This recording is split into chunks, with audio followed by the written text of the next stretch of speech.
સુરત જિલ્લાના માંડવી નગરપાલિકા દ્વારા સંસદમાં રજૂ થયેલ bill one nation one election અંગે ખાસ સામાન્ય સભા બોલાવી સમર્થન આપવામાં આવ્યું।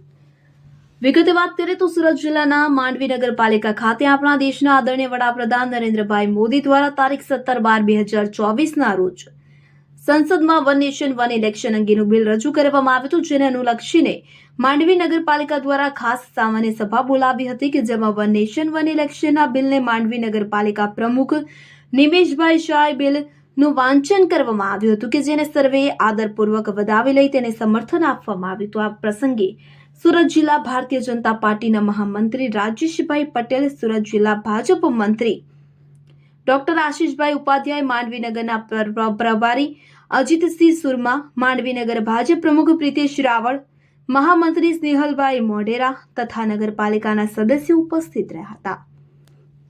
ઈશ્વર સોલંકી, માંડવી। વડાપ્રધાન અને દીર્ઘદ્રષ્ટા શ્રી નરેન્દ્રભાઈ મોદી દ્વારા 17/12/2024ના રોજ સંસદમાં રજૂ થયેલ બિલ એક વન નેશન વન ઇલેક્શનના ઠરાવ અંતર્ગત આજે માંડવી નગરપાલિકા ખાતે એક ખાસ સામાન્ય સભા યોજવામાં આવી। તેમાં સૌએ ખૂબ જ આદરપૂર્વક વન નેશન વન ઇલેક્શનને સમર્થન આપ્યું।